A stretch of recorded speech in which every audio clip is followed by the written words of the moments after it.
Good day everyone! This is Marlen. Samahan niyo ako maglinis tayo sa kabilang bahay.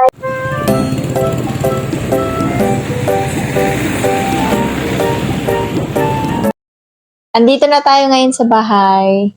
Mag-uumpisa na tayong maglinis kahit walisan lang natin. House tour. Napapasok ng pintuan. At may isang kwarto dito.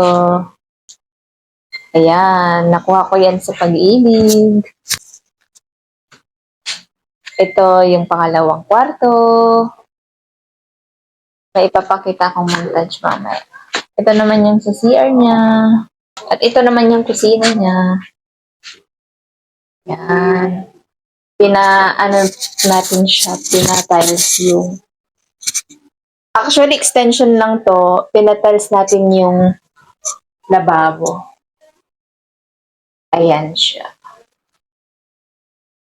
Maglilinis lang tayo dito. Tapos kukunin natin yung washing machine. Gagawa ko ng video para sa montage. Ito. Panoorin niyo.